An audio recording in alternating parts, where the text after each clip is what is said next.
सभी को यीशु मसीह के मीठे और सामर्थ्य नाम में मेरा सलाम। मैं विश्वास करता हूँ आप सब लोग स्वस्थ हैं, आप सब लोग सुरक्षित हैं। आज का दिन यहोवा ने बनाया और हम इसमें आनंदित और मगन हो। प्रभु का वचन कहता है, पिछला सब भूलकर मैं आगे की ओर दौड़ा चलूं। इसलिए क्योंकि शत्रु चालाक है और वो हमारे अतीत में हमको लेकर जाता है ताकि हम आज के दिन का आनंद न मना सके। हालेलुया। शत्रु की चाल को हमको समझना होगा, शत्रु की बातों को हमको परखना होगा, क्योंकि वो चालाक है। देखिए, शत्रु लूसीफर और उसकी सेना अपने जिम्मेदारियों से चूकती नहीं है। चूक जाते हैं आप और मैं, क्योंकि हम ये समझते हैं कि हम यूं ही सरवाइव कर लेंगे, हमारे साथ तो सब सही होगा। लेकिन ये न भूले कि शत्रु चालाक है। हालेलुया। वो आपको आपके अतीत के समय में लेकर जाएगा, आपके विचारों में वो तीर चलाएगा जो आपको पिछले समयों में लेकर जाएंगे और आपके आज के दिन को, आज के समय को वो खराब कर देगा। हालेलुया। लेकिन प्रभु का वचन कहता है कि आज के दिन में मुझे और आपको आनंद मनाने की जरूरत है, इसलिए क्योंकि आज का दिन यहोवा ने बनाया है। हालेलुया। यीशु मसीह के नाम में इस यूट्यूब के चैनल पर मैं आप सबों का स्वागत करता हूं। आप यहाँ रोज आते हैं, वचनों को सुनते हैं। बहुत सारे लोग मुझे वचन सुनने के बाद फ़ोन कॉल्स करते हैं। अमूमन लोग मुझे जो लोग नहीं भी जानते हैं वो ईमेल्स भेजते हैं। ईमेल्स में मेरा नंबर ले लेते हैं, मुझसे नंबर मांगते हैं, फिर मुझसे प्रार्थनाएं कर बहुत सारे लोग प्रार्थना के लिए भी फ़ोन करते हैं। बहुत सारे लोग इन्विटेशंस के लिए फ़ोन करते हैं कि आप आइए और कलीसिया में वचनों को बांटिए। ये सारी चीज़ें इसलिए हो रही है क्योंकि परमेश्वर, God is shifting the atmosphere. परमेश्वर एक माहौल में बदलाव को ला रहा है। मैं प्रचार कर रहा हूँ इसलिए बिल्कुल भी नहीं, ये परमेश्वर का वचन है इसलिए बदलाव आ रहा है। हालेलुया। अगर ये बर्तन नहीं तो प्रभु के पास हजारों बर्तन हैं जिसका वो दिन प्रतिदिन इस्तेमाल करता है। लेकिन ये it's my privilege, it's your privilege कि हमको प्रभु ने यह समय दिया है कि हम उसके साथ रोज बैठते हैं और रोज उसके वचन का आनंद लेते हैं। हालेलुया। और आज उसी आनंद को देने के लिए आनंद का परमेश्वर यीशु नासरी हमारे मध्य में है और उसने आज हमें फिर कुछ वचन दिए हैं जिसको हम पढ़ेंगे और कुछ बातें परमेश्वर आज फिर गहराई की बातों को हम पर प्रकट करेगा यूसुफ के जीवन के द्वारा। हम पिछले 2 सप्ताह से तकरीबन ऑफेंस वर्सेस फॉरगिवनेस इस विषय को सीख रहे हैं और मेरा विश्वास है कि आज जो वाणी परमेश्वर हमको बताएगा उसके द्वारा फिर एक बार हम आशीषित होंगे। हालेलुया। प्रियो, ये समय है जब हम अपने पवित्र शास्त्र निकाल लेंगे और आज हमने पढ़ने के लिए जो वचन चुने हैं वो पाए जाते हैं भजन संहिता 49 और उसके पहले 7 वचनों को हम पढ़ेंगे। Psalms 49 verses 1 to 7। और मैं चाहता हूँ हम सब लोग इन वचनों को निकाल ले, अपने अपने पवित्र शास्त्र जल्दी से खोल ले और वचनों को पढ़ना सीखे, सिर्फ सुनना नहीं। बहुत सारे लोग ना पवित्र शास्त्र लेकर आते हैं, बहुत सारे लोग, उससे अधिक लोग पवित्र शास्त्र लेकर आते हैं पर खोलते नहीं हैं, क्योंकि उनको ढूंढने में, वचन ढूंढने में उनको, आधे से ज़्यादा लोगों को, मसीहों को ये नहीं मालूम कि नए नियम में कौन सी किताब है, पुराने नियम में कौन सी किताब है, और वो ढूंढने में ही अपना समय गंवा देते हैं। आमीन। और फिर कहते हैं हमने उद्धार पाया और हम स्वर्ग जाने वाले हैं। जिनके सुनने के कान हो वो सुन ले कि पवित्र आत्मा क्या कहता है। हालेलुया। जल्दी से भजन संहिता 49 और उसके 1 से लेकर तो 7 वचनों को हम पढ़ेंगे सब मिलकर एक साथ।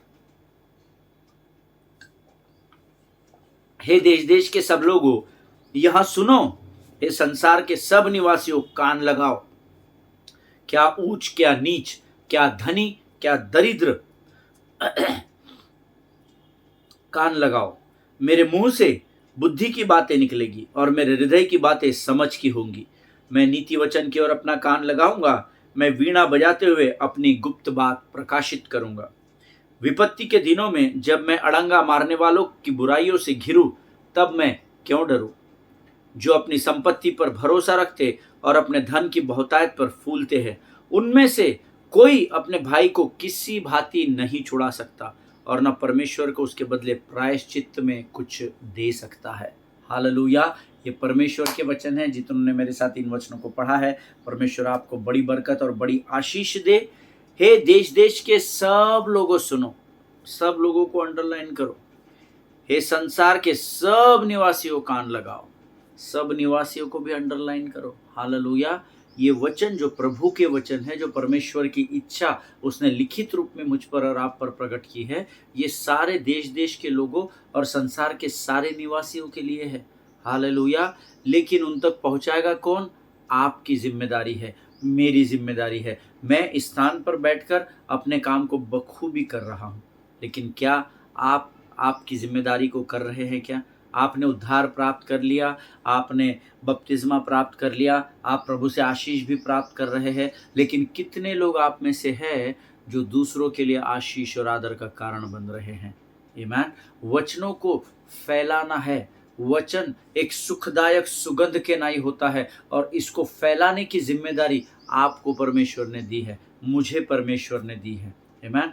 हे जगह देश देश के सारे लोगों, संसार के सारे निवासियों, सब निवासियों, कान लगाओ।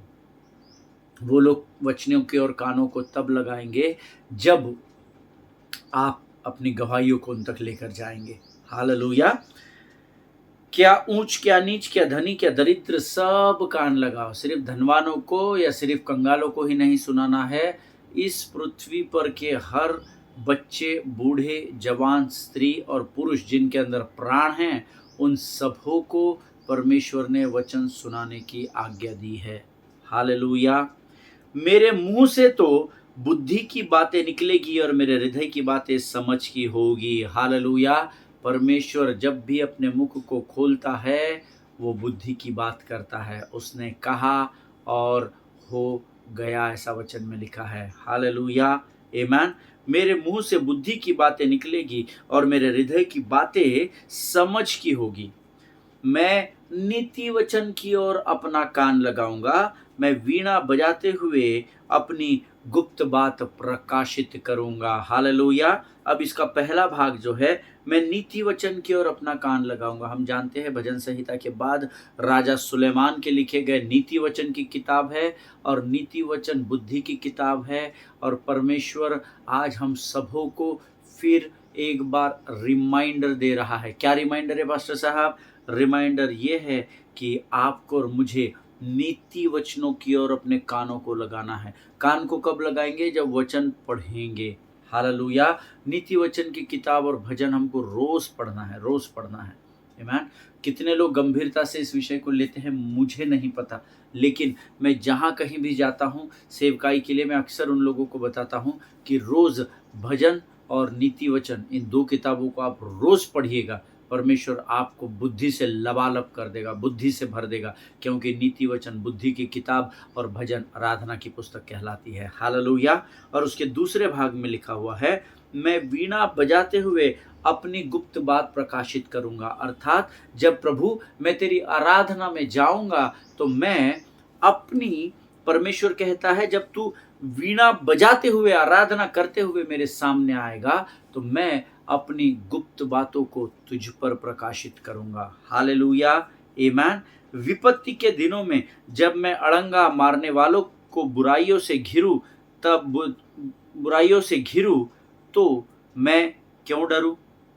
विपत्ति के दिनों में जब मैं अड़ंगा मारने वालों की बुराइयों से घिर जाऊं, जब आपके विकट समय आएगा, जब आपकी परिस्थितियां विकट हो जाएगी, चारों ओर से तंबू शत्रु अपनी छावनी लगाकर आपको घेर लेगा, तो परमेश्वर का वचन कहता है आपको डरने की बिल्कुल जरूरत नहीं है, क्योंकि इससे पहले कि शत्रु अपने छावनी को आपके चारों ओर लगाए, इससे पहले कि शत्रु आपको चारों ओर से घेर कर मार डालने का षड्यंत्र रचे, उन सारी बातों से पहले ही आप जिस स्थान पर रहेंगे उस स्थान पर यहोवा आपके साथ खड़ा पाया जाएगा। हालेलुया। और उसके बाद फिर शत्रु छावनी लगा ले या अपनी पूरी ताकत लगा ले या पूरी पृथ्वी को इकट्ठा कर ले आपके विरोध में, लेकिन me with God is always a majority। Hallelujah. मेरे साथ यहोवा का पाया जाना हमेशा मेजॉरिटी होगा, हमेशा एक ताकत और बल का कारण बन जाएगा। हालेलुया।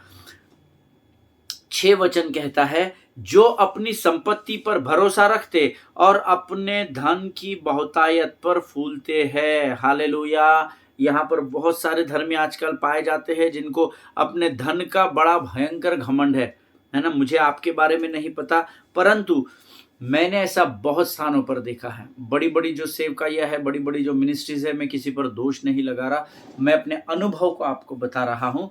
मैंने देखा है कि उनको उनकी सेवकाई पर और उनके डील डॉल पर, उनके रुबाब पर बड़ा घमंड है, लेकिन जो अपनी संपत्ति पर भरोसा रखते हैं और अपने धन की बहुतायत पर फूलते हैं, उनमें से कोई भी अपने भाई को किसी भांति छुड़ा नहीं सकता और न परमेश्वर को उसके बदले प्रायश्चित में कुछ दे सकता है। हालेलुया। आपका लोगों की मदद करना आपके धन के आधार पर, आपका कलीसिया में बड़े बड़े डोनेशंस को देना आपके धन के आधार पर, आप ये बताते हैं। आजकल जरा नया ट्रेंड है, पिछले दिनों में मैंने अपने शहर में अनुभव किया, अगर आपको बड़ी सभाओं में बड़े भीड़ के सामने गीतों को गाना है तो आपको डोनेशन देना पड़ता है। अगर आपको डांस करना है तो आपको डोनेशंस मांगा जाता है। अगर आपको स्टेज पर जाना है तो आपको डोनेशंस मांगे जाते हैं। ये मैंने पिछले ही महीने में अपने ही शहर में सभाओं में देखा। हालेलुया। किन सभाओं में देखा वो मैं नहीं बताऊंगा, लेकिन अभी धन के आधार पर कार्य हो रहे हैं। हालेलुया।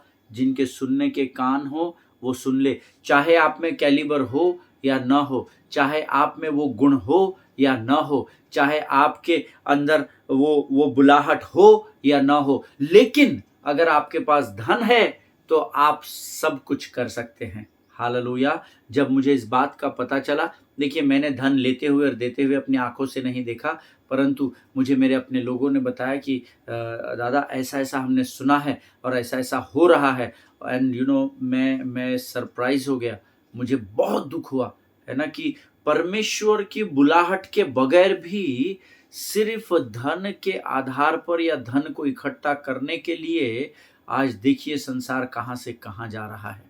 हालेलुया। जिनके सुनने के कान हो वो सुन ले प्रभु का आत्मा क्या कहता है। आमीन। मेरे विषय में ऐसा पहले कहा जाता था कि मैं बहुत सारा धन देता हूँ और फिर मैं आराधना में अगुवाई करता हूँ। यकीन जानिए, ना तो आज तक पिछले 22 वर्षों में मैंने कभी आराधना करने के लिए धन दिया और ना मैंने कभी आराधना करने के लिए धन को प्राप्त किया। प्रभु ने मुझे सिखाया है, मेरे पासवान ने मुझे सिखाया था कि सेंत में तुझे अभिषेक दिया गया है और उस अभिषेक को सेंत में तुझे लोगों तक पहुंचाना है, लोगों के मध्य में लेकर जाना है। हालेलुया। लेकिन आज जब मैंने दिसंबर महीने में इस बात को सुना कि पैसे दे करके स्टेज आप ले सकते हैं, मेरा हृदय बहुत दुखी हो गया। हमको सतर्क रहना है, शत्रु चालाक है, अंतिम दिनों में भरमाने वाले आएंगे प्रियो। ऐसे लोगों से आपको सतर्क रहने की जरूरत है। हालेलुया। अपने धन के कारण फूलिएगा मत, क्योंकि आपके धन का इस्तेमाल करके कोई भी अपने भाई को किसी भांति छुड़ा नहीं सकता और न परमेश्वर को उसके बदले प्रायश्चित में कुछ दे सकता है। आपको देखना है आप कितने टैलेंटेड हैं। आपको देखना है कि आपको अगर कॉन्फिडेंस है कि आपके अंदर बहुत टैलेंट है, आप बहुत अच्छा गाते बजाते हैं, बहुत अच्छा डांस और स्किट कर लेते हैं, आप बॉलीवुड में ट्राई करना, मैं आपको खातिरी से गारंटी दिलाता हूँ, आपको अपना स्थान समझ में आ जाएगा कि आप दुनिया के रैंकिंग में कहाँ खड़े पाए जाते हैं। सच में मैं आज आपको इस बात को बता रहा हूँ, परमेश्वर के नाम से सौदा न करे, क्योंकि स्वर्ग के परमेश्वर के बारे में लिखा है, वो ना तो कभी ऊँघता है ना तो कभी सोता है, परंतु इज़राइल के परमेश्वर की आंखें लगातार अपने लोगों पर लगी रहती है। हालेलुया। जिनके सुनने के कान हो वो सुन ले। प्रभु इन वचनों के द्वारा आपको बड़ी बरकत और बड़ी आशीष दे। ये समय है जब हम अपने सिरों को झुकाएंगे और इन वचनों को पढ़ने की जो सामर्थ्य आज हमने प्राप्त की है उसके लिए हम यहोवा का धन्यवाद करेंगे, और आने वाले वचनों को जो हम सीखने और समझने और सुनने जा रहे हैं उसके लिए हम अपना समर्पण करेंगे। Let us pray. खुदावंद प्रभु यीशु मसीह के मीठे मधुर सामर्थ्य नाम के लिए तेरा धन्यवाद देते हैं। तेरा धन्यवाद देते हैं क्योंकि तेरी आंखें हमारी ओर लगी हुई है। राजा प्रभु जी धन्यवाद देते हैं, आज इन वचनों के द्वारा फिर एक बार तूने हमें सामर्थ्य दी, हमसे बातचीत की। पिता प्रभु आज हम प्रार्थना करते हैं और अपने शरीर, प्राण, आत्मा और बुद्धि को तुझे समर्पित करते हैं। पवित्र आत्मा तू हम पर संपूर्ण नियंत्रण ले। हम प्रार्थना करते हैं पिता, जब हम वचन को सुनते हैं और बांटते हैं राजा, हमें बरगलाने वाली, डिस्ट्रैक्ट करने वाली, विचलित करने वाली शत्रु की हर एक योजना का खंडन यीशु नासरी के नाम से हम करते हैं राजा। प्रभु हमें सामर्थ दे, समझ दे, बुद्धि दे और ज्ञान दे राजा। अपने आप को यीशु मसीह के लहू में सुरक्षित करते हैं। प्रार्थना को तूने स्वीकार किया, विश्वास करते और विनती को धन्यवाद के साथ यीशु नासरी के मीठे और सामर्थी नाम में मांगते हैं। सुनिए और बड़ी दया से ग्रहण करें, आमीन। हालेलुया। फिर एक बार आप सबों का स्वागत करता हूं। परमेश्वर भला है और आज वो फिर एक बार हमारे मध्य में है। फिर एक बार आपकी प्रार्थनाओं के लिए धन्यवाद। मैं बीच में शरीर में कमज़ोरी महसूस कर रहा था, शायद बहुत एक्सर्ट हो गया था, बहुत दौड़म भागी हो गई थी और मेरा पूरा गला भी पिछले कई दिनों से सेवकाई में व्यस्त होने के कारण अलग अलग स्थानों में गला भी खराब हो गया था। अभी भी थोड़ा सा खराब है, लेकिन सूख रहा है गला। लेकिन परमेश्वर अपना कार्य अपने लोगों से करवाना जानता है। हालेलुया। हम इन दिनों ऑफेंस वर्सेस फॉरगिवनेस इस वचन पर सीख रहे हैं और कल मैंने आपको सच्ची क्षमा क्या नहीं है इस बारे में बताया था और समाप्त करते समय सच्ची क्षमा क्या होती है इसकी भी डेफिनेशन मैंने आपको बताई थी। मैं चाहता हूँ मैं एक बार फिर आपको उन बातों को रिमाइंडर करा दूँ। सो यस्टरडे आई टोल्ड यू, मैंने कल आपको बताया था true forgiveness does not mean that you have to act like you have forgotten someone for their faults. Amen. सच्ची क्षमा का मतलब ये नहीं है कि जब आपके विरोध में कोई किसी कार्य को करता है तो सच्ची क्षमा का अर्थ ये नहीं है कि आप उसको ये जताए कि आपने कोई गलत काम नहीं किया है या आप उसको ये जताए कि मैंने तुझे माफ कर दिया है। उसको सच्ची क्षमा नहीं, उसको झूठ मूठ की क्षमा करना कहते हैं। और अक्सर शत्रु ने धर्मियों को इस चुंगल में फंसा कर रखा है। ये बहलिए का जाल है, आमीन। और बहलिए का जाल हम पर हावी हो रहा है।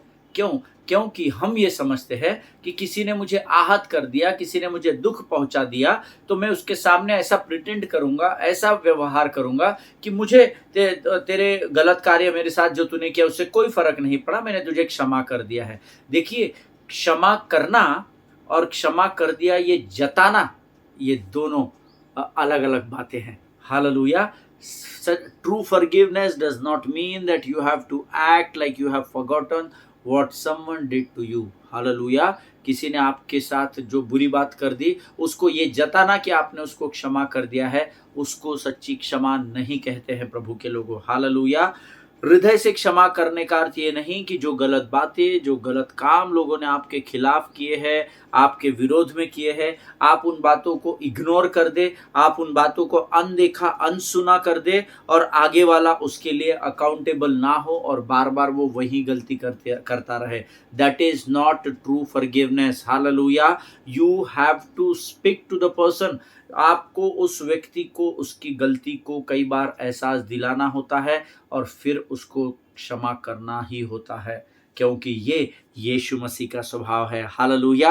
सच्ची क्षमा करने का मतलब ये भी नहीं कि आप सामने वाले को ये जताए कि उसकी बातों ने आपको आहत नहीं किया है और आपको किसी भी प्रकार का दुख नहीं पहुंचा है। उसे सच्ची क्षमा नहीं कहते प्रभु के लोगों। Amen. You need to learn what is true forgiveness, because when you truly forgive someone, जब आप सच्चे हृदय से किसी को क्षमा करते हैं तो परमेश्वर आपके हृदय को शांति से भर देता है। हालेलुया। आमीन। इन सारी बातों का जो मैंने अभी आपको बताया, क्षमा करने से कोई भी लेना देना नहीं है। हालेलुया। लेकिन कल मैंने आपको बताया था कि ट्रू फॉरगिवनेस जो होता है, it requires an authenticity of acknowledging the hurt. Hallelujah. यहाँ यूसुफ ने क्या किया? यूसुफ ने सब लोगों को बाहर कर दिया और यूसुफ ने अपने भाइयों को कहा, मैं वही तुम्हारा छोटा भाई यूसुफ हूँ जिसको तुमने मिस्र के लोगों को गुलाम करके बेच दिया था। हालेलुया। उसने ये नहीं कहा जो हो गया वो भूल जाओ, वो उसने बाद में कहा, लेकिन उसने अपने भाइयों की गलतियों को उनको एक्नॉलेज किया।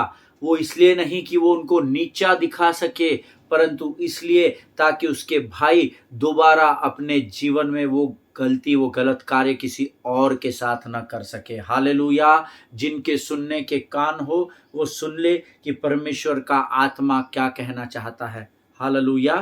True forgiveness requires an authenticity of acknowledging the hurt और उस आहत करने वाली, उस दुख से भरने वाली बातों को आपको, सामने वाले को जिसने आपको दुख दिया है, उसको उन बातों को स्मरण दिलाना जरूरी होता है। हालेलुया। जो गलत बातें उसने आपके साथ की है उसको स्मरण दिलाना जरूरी होता है। Because you cannot forgive what you are still lying to yourself about. Hallelujah. क्योंकि आप उन बातों के लिए सामने वाले व्यक्ति को क्षमा नहीं करते जिन बातों के लिए आप स्वयं से ही झूठ बोल रहे हैं। हालेलुया। कई लोगों को आपने कहते हुए सुना होगा, छोड़ो ना भैया, जाने दो पास्टर साहब, जो हो गया वो उसको भूल जाओ। ना ना ना ना ना। अगर आप उस बात को सामने वाले को एक्नॉलेज नहीं कराएंगे तो उसको ये कभी भी पता नहीं चलेगा कि उसने गलती की है, उसने दूसरों को दुख पहुंचाया है। इसीलिए उसको एक्नॉलेज करना बहुत बहुत बहुत ज़रूरी है। हालेलुया। आपको उसको एक्नॉलेज कराना पड़ेगा। यूसुफ ने अपने भाइयों को ये बात स्मरण दिलाई कि उसको उन्होंने मिस्र के लोगों को कुछ चंद सिक्कों के लिए गुलाम करके बेच दिया था। हालेलुया। आमीन। तो फिर क्षमा करने की डेफिनेशन क्या है पास्टर साहब? तो मैंने कल आपको बताया था, मैं 3-4 बातें आपको बताऊंगा और मैं पूरी कोशिश करूंगा कि आप सच्ची क्षमा को समझ सके। और परमेश्वर करे इन बातों से प्रभु हमको सिखाएगा कि सच्ची क्षमा क्या होती है। मैंने आपको कल बताया था, true forgiveness is not a feeling. आमीन। ये कोई सच्ची क्षमा करना, हृदय से क्षमा करना, मन से किसी को पूरी रीति से क्षमा करना, ये कोई भावना नहीं होती। But some decisions you make when you truly forgive someone. लेकिन जब आप सच में हृदय से किसी को क्षमा करते हैं तो उसके लिए आपको कुछ कठोर निर्णय लेने पड़ते हैं। Deliberate decision needs to be taken. Hallelujah. Listen, जब 45वें अध्याय में यूसुफ अपने भाइयों से मिला और उसने ये डिसीजन लिया कि वो अपने आप को अपने भाइयों पर प्रकट करेगा, या क्योंकि उसके भाई उसको पहचान नहीं रहे थे, तो उसने ये सोचा, उसने अपने भाइयों को पहचान लिया, तो उसने ये सोचा कि वो अपने आप को अपने भाइयों पर प्रकट करेगा। और जब उसके भाई उसको पहचान नहीं सके, क्यों नहीं पहचान सके? क्योंकि अब पूरी रीति से वो बदल चुका था। अब वो मिस्र के प्रधानमंत्री के वस्त्र पहनता था। अब वो इब्री भाषा नहीं बोल रहा था, लेकिन अब वो मिस्र की भाषा बोलता था। और जब वह अपने आप को उन पर, वो पूरी रीति से उसका पहरावा बदल गया था, उसकी बात करने की भाषा बदल गई थी, उसका चाल चलन, उसका उठना बैठना बदल गया था, क्योंकि कई वर्षों से वो इनके साथ था। और जब वह अपने आप को अपने भाइयों पे रिवील करने पर था, तब यूसुफ ने एक बहुत इंपॉर्टेंट काम किया जो अक्सर हम धर्मी होने के बावजूद नहीं करते हैं, जो हमको करना चाहिए। हालेलुया। उसने क्या कर दिया पास्टर साहब? हम वचन पढ़ते नहीं हैं, इसीलिए हमको प्रकाशन प्राप्त नहीं होते हैं। मैं इसको बड़ी बारीकाई से पढ़ रहा था और तब प्रभु ने मुझे इस बात को सिखाया और मेरी आंखें वहाँ पर रुक गई। जो सबसे पहली बात उसने अपने आप को अपने भाइयों पर प्रकट करने से पहले की, वो थी, उसने उस कमरे में उसके भाइयों के अलावा जितने भी लोग थे उन सबों को वहां से बाहर जाने की आज्ञा दी। हालेलुया। जिनके सुनने के कान हो सुने प्रभु का आत्मा कलीसिया से क्या कहना चाहता है। सबसे पहला काम जो यूसुफ ने किया, इससे पहले कि वो अपने भाइयों को ये बताए कि मैं तुम्हारा वही भाई यूसुफ हूँ जिसको तुमने मिस्र की गुलामी के लिए बेच दिया था, उसने पहले अपने भाइयों को बोला आप रुको आप रुको आप रुको। बाकी उसने सबको उस कक्ष से, उस कमरे से बाहर कर दिया, क्योंकि उसने वो प्रभु से मैंने पूछा ऐसा उसने क्यों किया प्रभु? उसको तो अच्छा मौका मिल गया था कि अपने भाइयों का इंसल्ट करे और इनको नीचा दिखाए, लेकिन उसने सबको उस कक्ष से, उस कमरे से बाहर कर दिया, क्योंकि उसने यह तय किया था कि वो अपने भाइयों से एकांत में बात करेगा। हालेलुया। और क्यों एकांत में बात करेगा, क्यों लोगों के सामने बात नहीं करेगा? Because Joseph did not want to share their offence in the presence of other people. Hallelujah. क्योंकि यूसुफ नहीं चाहता था कि वो अपने भाइयों के अपराधों को दूसरों पर प्रकट करे। हालेलुया। हम क्या कर रहे हैं? दूसरों के अपराधों को पूरी दुनिया को बताते हुए घूम रहे हैं। अब सोचिए, और उसके बाद आप और मैं प्रभु से आशीष मांगते हैं। शर्म आनी चाहिए हमको। आमीन। परमेश्वर का वचन कहता है, तुम दूसरों के अपराधों को ढापोगे तो तुम्हारे भी अपराध ढापे जाएंगे। लेकिन हम क्या कर रहे हैं? अगर किसी ने आपको आहत कर दिया, आप इसका ढिंढोरा पूरी दुनिया में पीट रहे हैं। आप सिंपैथी गेन करने को देख रहे हैं। मेरे साथ खड़े हो जाइए, मैं बेचारा, देखो मेरे साथ क्या धोखाधड़ी हो गई। इतनी बड़ी धोखाधड़ी यहाँ यूसुफ के साथ हो गई। गड्ढे में फेंका गया, भाइयों की गलती के कारण कई वर्षों तक जेल खाने में बंद रहा। उन्हीं भाइयों के कारण उसको जब पिलाने हारे को उसने बोला कि तू राजा के सामने मुझे प्रकट करना, वो भी भूल गया। सोचिए कितना तकलीफ से होकर गुजरा होगा। पोतीफर के घर में उस पर लांछन लगाया गया, उस पर व्यभिचार का इल्जाम लगाया गया। सोचिए उसके हालात कितने खराब रहे होंगे। लेकिन यहाँ पर जब उसके भाई उसके सामने आए, जब उसके पास ये मौका था, ये अधिकार भी था कि वो उनको नेस्तो नाबूद कर सके, वो उनका नाश कर सके, वो उनको लोगों के सामने बेपर्दा कर सके, उसके बावजूद भी वचन कहता है कि सबसे पहले अपने आप को भाइयों पर प्रकट करने से पहले उसने सबको कमरे के बाहर कर दिया। The only reason behind it that he did not want to share their offence in front of other people. Hallelujah. वो नहीं चाहता था कि मैं अपने भाइयों के अपराधों को लोगों के सामने प्रकट करूं। हालेलुया। आप में से कितने लोग हैं जिनको दूसरों ने आहत किया और आप उनको दुनिया भर के लोगों के सामने बदनाम करते घूम रहे? अरे इससे संभल के रहना, अरे उस भाई से, अरे उस पास्टर से, अरे उस बहन से संभल के रहना, उसने मेरे साथ ऐसा किया, आओ ना मैं तुमको बताता हूं उसने मेरे साथ क्या किया। आपका परमेश्वर न्याय करने जा रहा है, इस बात को याद रखिएगा। जिनके सुनने के कान हो वो सुन ले कि प्रभु क्या कहना चाहता है। आमीन। आप परमेश्वर को और परमेश्वर की वाणी को हल्के में नहीं लेना। परमेश्वर जब वचन लेकर आता है उसको ग्रहण करो और गंभीरता से ग्रहण करना, और सिर्फ सुनना नहीं परंतु उसको समझना, उसकी गहराई को, उसके आने वाले कॉन्सिक्वेंसेस को समझना और उसके अनुसार संसार के लोगों के साथ व्यवहार करना।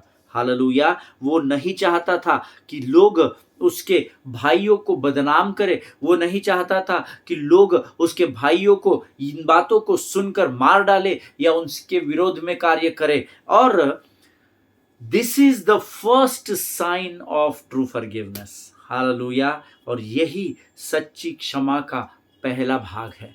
आमीन। अगर आप सच में किसी को क्षमा करना चाहते हैं तो दूसरों के अपराधों को ढांपना सीखे। हालेलुया। मैंने आपको बताया कि सच्ची क्षमा क्या है, ये हम 3-4 बातों से सीखेंगे। पहली बात यही है, this is what is called true forgiveness, when you will not recall और repeat their offence to other people. Hallelujah.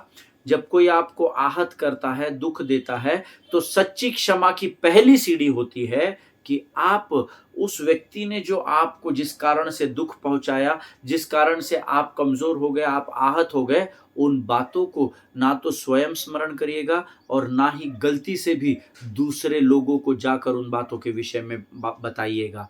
Hallelujah. क्या कह रहे पास्टर साहब, हमारे साथ उसने ऐसा किया, कल को जाकर दूसरे के साथ भी करेगा तो लोग हमको बोलेंगे ना कि तुमको पता था, तुमने हमको आगाह क्यों नहीं किया। ना ना ना ना, इसको बोलते हैं होशियारी की बातें करना।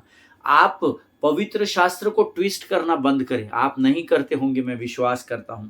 लेकिन अगर आज इस वचन को कोई ऐसा भाई या बहन सुन रही है जो वचन को मिलावट करते हैं, वचन को ऊपर नीचे जोड़ तोड़ के बताते हैं, मैनिपुलेट करके बताते हैं, कृपा करके मैं प्रभु का सेवक होने के नाते से आपसे विनती करता हूँ। बाइबल में लिखा है तेरी हाँ की हाँ होनी चाहिए और तेरी ना की ना होनी चाहिए। Do not manipulate the word of God. Hallelujah. परमेश्वर का वचन कहता है यूसुफ नहीं चाहता था कि वो अपने भाइयों के दोष या अपराधों को संसार के सामने प्रकट करे। हालेलुया। और यही सच्ची क्षमा की पहली सीढ़ी है। जो लोग नोट्स लिखते हैं वो लिख लीजिए। Number 1, if you want to learn true forgiveness, then number 1 is when you will not recall or repeat their offense to other people. Hallelujah. फिर से एक बार बताता हूं।